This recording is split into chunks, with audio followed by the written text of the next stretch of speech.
ہمارے دونوں ساتھیوں نے جو راستہ تلاش کیا وہ گھاس کی پٹی کے درمیان ٹیڑھا میڑھا کسی پگڈنڈی کی طرح گزرتا تھا، جہاں گھاس یا تو اگی نہ تھی یا پامال ہو گئی تھی۔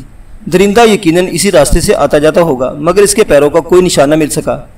وادی میں ہوا جہاں بگولوں کا چکر کاٹتی ہوئی اڑتی تھی کوئی نشان مل نہ سکتا تھا۔ اندیشہ تھا کہ کہیں کالے مکڑے ہمارا راستہ نہ روک لیں، مگر وہ راہ سے ایک بڑی ضیافت میں شریک تھے۔ ہم کسی مزاحمت کے بغیر پون میل چوڑی پٹی کو پار کر کے دو شاخے درختوں کے جنگل میں داخل ہوئے۔ ان درختوں کا نظارہ عجیب تھا۔ ہر درخت اپنے تنے سے کچھ اوپر جا کر دو شاخوں یا دو ٹہنیوں میں تقسیم ہو جاتا تھا، اور ان بڑی ٹہنیوں سے بھی دو شاخیں نکلتی تھیں۔ کوئی شاخ تنہا نہ تھی بلکہ چھوٹی شاخوں سے دو دو کونپلے پتوں کی صورت میں نمودار ہوتی تھی۔ جیسا میں بودی کے ذریعے معلوم ہوا تھا، پروفیسر ولیم ہرش کے نزدیک وہ درخت دوسرے ارضیاتی دور سے تعلق رکھتے تھے۔ ہماری پارٹی میں پروفیسر اسلم کو طبقات الارض کے علم یا تخلیق کائنات سے زیادہ دلچسپی تھی، مگر یہ تعین نہ کر سکے کہ وہ درخت کس نسل اور کتنی مدت کے تھے۔ تاہم ان کا بھی خیال یہی تھا کہ ہم دوسرے ارضیاتی دور کی دھرتی پر پہنچ گئے ہیں۔ اچانک ایک ہولناک چیخ سن کر ہم پریشان ہو گئے، اس سمے دیکھنے لگے جدھر سے آواز آئی تھی۔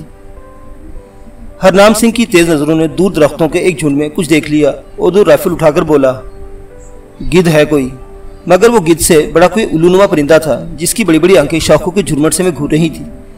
ہرنام سنگھ چاہتا تھا کہ اسے مار گرائے، مگر پرنس اندرا نے منع کر دیا کیونکہ ہمیں اس سے کوئی نقصان کا اندیشہ نہیں تھا۔ اس جنگل میں ہمارے سامنے کوئی راستہ نہیں تھا کہ کدھر جائیں۔ درندے کے پیروں کا کوئی کھوج نہ مل سکا، البتہ اس مڑے توڑے راستے کی سیدھ میں جس سے گزر کر ہم جنگل میں داخل ہوئے تھے ایک طرف ہو لیے۔ درختوں کے درمیان کہیں کہیں جنگل کا گھنا اور تاریک ہوتا چلا گیا۔ اس جنگل میں عجیب سی وحشت کا احساس ہوتا تھا، سوائے ہوا کی تیز سرسراہٹ کے کوئی آواز نہ تھی۔ شکاری ایک عام جنگل کے خطروں کو بھی نظر انداز نہیں کرتا، اور ہم جس وادی میں سفر کر رہے تھے، جس جنگل سے گزر رہے تھے، وہاں اگرچہ کیکڑے جتنے بڑے بڑے مردار خور کالے مکوڑوں اور الونما جسیم پرندے کے علاوہ اور کوئی مخلوق دکھائی نہیں تھی، لیکن وادی حیرت و اسرار میں کوئی بھیانک خطرہ ناگہاں ہمیں گھیر سکتا تھا۔ اس لیے میں اور گھمبی کے گروپ کو، جس کے پاس صرف بھالے تھے، حفاظت کے پیش نظر دونوں رائفل برداروں کے درمیان کر لیا گیا۔ ہرنام سنگھ ہمارے آگے آگے دونوں ہاتھوں سے گھنی شاخوں کی پٹ کھولتا جنگل میں گھسا چلا جا رہا تھا۔ لمبارو مندر سے کم و بیش 4-5 میل دور نکل آئے تھے۔ جنگل میں کوئی خطرہ نہ تو گھنے درختوں پر تھا، نہ زمین پر پیش آیا، البتہ بعض شاخوں پر جونکوں کی قسم کے سنڈے یا کیچوے رینگتے نظر آئے۔ وہ شاخوں کے درمیان سے گزرتے وقت ایک جونکنما کیڑا گھمبی سردار کے بازو سے چمٹ گیا، اور اس وقت پتہ چلا جب اس نے بازو پر کاٹا اور گھمبی کی چیخ نکل گئی۔ پارٹی رک گئی۔ رد رنگ اس کیڑے کو رومال سے پکڑ کر گھمبی کے بازو سے اتارا گیا۔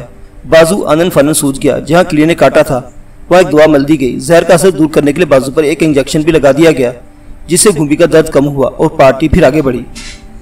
گھنے جنگل سے گزر کر ہم اچانک ایک چٹے میدان میں داخل ہوئے، جہاں تھور کے 2 شاخے درخت ستونوں کی مانے زمین کی چھاتی میں پنجے گاڑے کھڑے تھے، اور ان سے پرے ایک پہاڑی سلسلہ شمالن جنوباً پھیلا تھا۔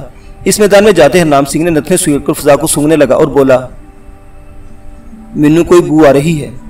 رانا صفدر اور وکرم نے بھی، جو اس معاملے کی سوجھ بوجھ رکھتے تھے، ہوا میں سونگا۔ ان کے نزدیک یہ غیر معمولی بات نہ تھی، مگر جو ہی ہم لوگ چٹر میدان سے گزر کر پہاڑی سلسلے کی جانب بڑھے، ایک جانب کے پہلو میں کسی عجیب الخلقت جانور کا بہت بڑا ڈھانچہ دیکھ کر بری طرح چونکے۔ وہ ڈھانچہ سر کی ہڈی تک گرگٹ نما، کم و بیش 70-80 فٹ طویل اور بودی سے لمبارو کی جو خصوصیت سنی تھی ان کے عین مطابق تھا، مگر پروفیسر کے بقول 1.5 پرانا تھا۔ جب ہم ڈھانچہ دیکھ رہے تھے، ہرنام سنگھ نے دوبارہ فضا سونگی اور یہ اعلان کر کے منہ چکا دیا، صاحب جی کوئی بلا نیڑے تیڑے ہے۔ اب کے رانا صفدر اور وکرم نے تصدیق کی کہ بو محسوس ہو رہی ہے۔ ہوا شمال سے جنوب کی سمجھ جا رہی تھی اور بو شمال سے آ رہی تھی۔ میری اپنی چھٹیس بتا رہی تھی کہ خطرہ کہیں آس پاس ہی ہے۔ ناگا ہرنام سنگھ نے درندے کی سانسوں کی آواز سن لی اور اچھل گیا۔ پھر سانسوں کی اتار چڑھاؤ کی مدھم سنسناہٹ نے سب نے سنی اور چونک گئے۔ دراصل بے دھیانی میں ہم درندے کے بھٹ کے بالکل قریب آ گئے تھے، اور اندازے کے مطابق وہ ہم سے 20-25 گز کے فاصلے پر کہیں موجود تھا۔ میں نے اپنے ساتھیوں کو پہاڑی سلسلے پر چڑھنے کا اشارہ کیا۔ مقابلے سے پہلے ضروری تھا کہ ہم اپنی حفاظت کا انتظام کر لیں۔ شمالن جنوباً پھیلا وہ سلسلہ کہیں 80-90 فٹ، کہیں 100-125 فٹ اونچا، اور ہمیں درندے کے حملوں سے بچا سکتا تھا۔ سب سے پہلے سردار نے اپنے سامان برادار آدمیوں کو لے کر اوپر پہنچی۔ پروفیسر اسلم کا گروپ اس کے پیچھے پیچھے چلا۔ میں نے اپنے گروپ سے صرف ہرنام سنگھ کو ساتھ لیا اور پرنس اندرا سمیت باقی ساتھیوں کو اوپر جانے کے لیے کہا، مگر اندر اور بودی نے میرا ساتھ چھوڑنے سے انکار کر دیا۔ دگل اور صوبیدار بھی میرے بغیر اوپر جانے پر تیار نہ تھے۔ میں نے وہاں چھوڑ کر اور خطرے کی صورت میں فوراً بلندی پر چلے جانے کی ہدایت دے کر ہرنام سنگھ کے ساتھ آگے بڑھا۔ درندے کی سانسوں کی آواز اب زیادہ قریب معلوم ہو رہی تھی، جیسے کوئی ریلوے انجن ہونک رہا ہو۔ پہاڑی کے ساتھ ہم ابھی 60-65 قدم چلے ہوں گے کہ ٹھٹک کر رکے۔ وہیں ایک پہاڑی کٹاؤ نے محیط غارنما دہانے کی شکل اختیار کر لی تھی۔ اس کٹاؤ کے اندر ایک عظیم الجثہ جانور کی جھلک دکھائی دی، جو سرسری نظر میں ڈائنوساری دور کے ڈائناسورس اور ٹائرانوسورس ریکس کی کسی مخلوط نسل کا نمونہ معلوم ہوا۔ اس کی جھلک دیکھ کر اور عظیم و قد قامت کا اندازہ کر کے ہم جلدی سے پیچھے مڑے تو حیران تھے کہ پرنسی اندرا ساتھیوں سمیت ہمارے عقب میں کھڑی تھی۔ درندے نے ابھی تک ہماری بو نہیں سونگی تھی، مگر جب ہم تیزی سے پلٹے ایک باری پتھر ہرنام سنگھ کے پاؤں کے نیچے سے پھسل کر کٹاؤ کے دھانے میں لڑکتا چلا گیا اور درندے نے بھٹ سے باہر ہماری نقل و حرکت محسوس کر لی، کیونکہ فوراً ایک خطرناک گراہٹ ہماری سماج سے ٹکرائی اور ہم بھاگ کر پیچھے ہٹے۔ میں نے پہاڑی پر چلنے کا اشارہ کیا، مگر پرنسی اندرا ایک طرف کھڑی ہدایت دینے لگی کہ گولے درندے کے تالو میں ماری جائیں۔ درندہ اپنے بھٹ میں غرا رہا تھا اور شاید باہر آ رہا تھا۔ پہاڑی بلندی پر ہمارے ساتھیوں نے بھی اس کی غراہٹیں سن لی۔ پرنسی اندرا نے انہیں اشارہ کیا کہ وہ اوپر ہی رہیں اور موقع محل کے مطابق کارروائی کریں۔ اچانک گرگٹما عظیم الجثہ جانور غراتا اور سانسوں کی سیٹیں بجاتا باہر آیا۔ ہم نے ایک پہاڑ کو پہاڑ سے نکلتے دیکھا۔ وہ 2 ٹانگوں پر چل رہا تھا اور 25-26 فٹ اونچا مگر لمبی تھوتنی سے دم کے آخری سرے تک، جو کسی گاؤ دم کی مانند اس کے عقب میں حرکت کر رہی تھی، 70-75 فٹ لمبا تھا۔ پہاڑی کٹاؤ سے نکلتے اس نے ہمیں دیکھا اور رات آفری کڑک اور چنگاڑ کے ساتھ گرجا۔ شانوں کے ساتھ لگے بازو جو اس کے عظیم جسامت کے مقابلے میں بہت چھوٹے تھے، فضا میں حرکت کرنے لگے۔ چنگھاڑنے اور دھاڑنے سے اس کے بھاری جبڑے کھلے، ان کے اندر دانتوں کی آریاں نظر آئیں اور سرخ سو تالو دکھائی دیا۔ ہم اس سے 40-45 قدم دور تھے۔ اتنے فاصلے سے 6 رائفلیں دھاڑی اور 4 گولیاں یقینی طور پر اس کے تالو میں چھید کر گئیں، جبکہ 2 گولیاں صرف سر سے چٹکتی نکل گئیں۔ درندے کے حلق سے خوفناک چنگھاڑ کے ساتھ خون کی دھاریں بھی پھوٹ پڑیں۔ شدید تکلیف کی حالت میں اس کے آدھے جبڑے بند ہو گئے اور تلملاتا غراتا خون اگلتا بڑی تیزی سے پر جھپٹا۔ گولیوں کی دوسری باڑ منہ اور گردن کے آس پاس ماری گئی، جو غیر مؤثر رہی۔ بیشتر گولیاں اس کی سخت کھال سے چٹک کر رہ گئی، صرف ایک گولی کان کے پاس زخم لگا سکی۔ وادی کی غیر معمولی آب و ہوا نے اس کی کھال لوہے کی مانند سخت کر دی تھی اور گولیاں کھال پر اثر نہ کرتی تھیں۔ وہ غراتا ڈمگاتا آگے بڑھا اور ہم بھاگ کر ادھر ادھر منتشر ہو گئے۔ پھر میرے پرنسی اندرا اور بودی کے پیچھے لپکا، کیونکہ ہم تینوں اکٹھے تھے۔ دگل نے چلا کر صوبیدار کو ہینڈ گرنیڈ مارنے کے لیے کہا۔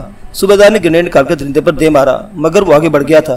گرنیڈ اس کی کھال سے ٹکراتا نیچے گرا اور دم کے پچھلے حصے پر پھٹا، جس سے زبردست دھماکہ ہوا۔ گرد و غبار کے ساتھ پتھر کنکریاں دور تک اڑی اور درندے کے نصف دم کے بھی پرخچے اڑ گئے۔ اس اثنا میں ایک اور حیرت انگیز واقعہ ہوا۔ پہاڑی کٹاؤ سے اسی نسل کے 2 درندے غراتے دھاڑتے باہر نکلے، جو قد و قامت میں اس سے چھوٹے اور بچے معلوم ہوتے تھے، مگر ان کی جسامت بھی ہاتھی سے 3 گنا کم نہ تھی۔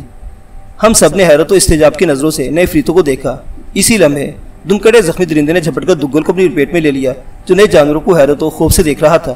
پھر اس کے پنجے میں جکڑا اوپر اٹھنے لگا، رائفل ہاتھ سے گر گئی اور بھیانک چیخ فضا میں گونجتی چلی گئی۔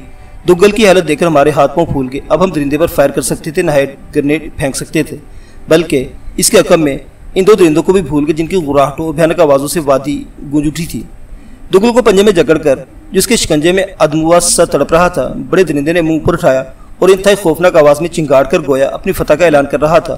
اس کا اوپر اٹھا منہ پہاڑ کی جانب تھا اور جب پوری شدت سے چنگاڑتے ہوئے خون آلود جبڑے کھلے تو بلندی سے پروفیسر سسمران صفدر وکرم اجیت سنگھ اور رگھو رائے نے موقع سے فائدہ اٹھا کر اس کے تاولے میں چند گولیاں اور اتار دی۔ وہ غراتا لڑکھڑاتا خون اگلتا نہ صرف پیچھے ہٹا بلکہ دگل پر اس کی گرفت بھی چھوٹ گئی، جو فضا میں لڑکھنیاں کھاتا پہاڑ کے دامن میں جا گرا۔ اس کے بے جان جسم میں کوئی حرکت نہیں تھی۔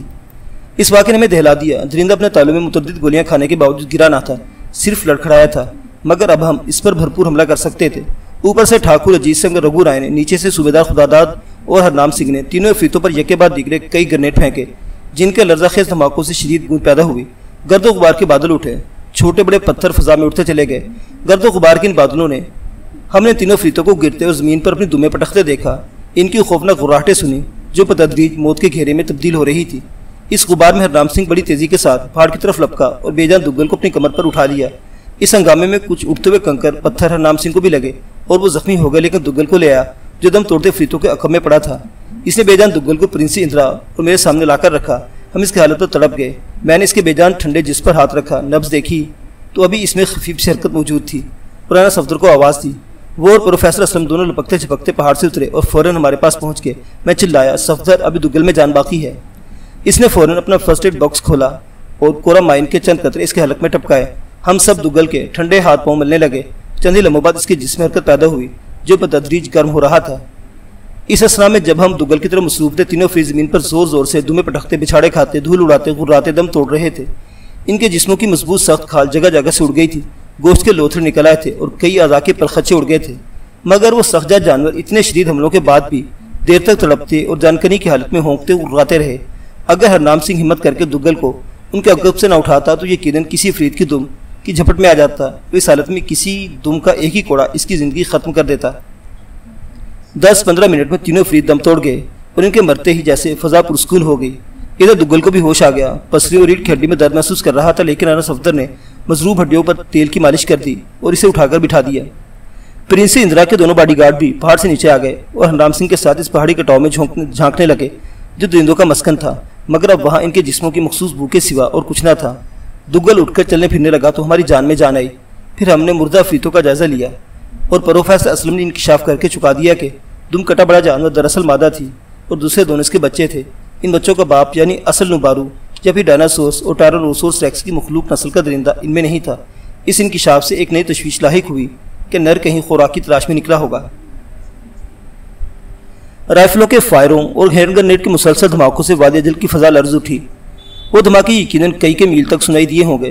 نوبارو نے جہاں بھی کہیں ہوگا ان کی دہشتناک آوازیں سنی ہوگی اور وہ اپنے بھٹ کی طرف پلٹے گا، گویا ابھی ہمارا مشن ادھورا تھا اور اس کی تکمیل نوبارو کی ہلاکتی سے پاک ہو سکتی تھی۔ یہ سوچ کر ہم نے فیصلہ کیا کہ اسی پہاڑی سلسلے پر جو درندے کا مسکن تھا اس کا انتظار کریں گے، خواہ ہمیں رات اسی پہاڑ اوپر ایک کھلے آسمان کے نیچے بسر کرنا پڑے۔ رانا صفدر نے ہرنام سنگھ کے زخموں پر بھی مرہم لگا دیا تھا۔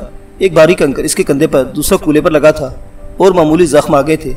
ہرنام سنگھ مرہم لگوانے پر تیار نہیں تھا، مگر اسے مرہم لگوانے پر اس لیے مجبور کیا گیا کہ وادی کی اجنبی آب و ہوا میں معمولی زخم کہیں بگڑ نہ جائیں، کیونکہ سردار گھومبی کا بازو جس پر زہریلے کیڑے کا کاٹا تھا ابھی تک سوجا ہوا تھا۔ دن کے 4 بج رہے تھے۔ ڈھلتے سورج کی روشنی میں درختوں، پہاڑوں، ٹیلوں کے اور خود ہمارے سائے لمبے ہو رہے تھے۔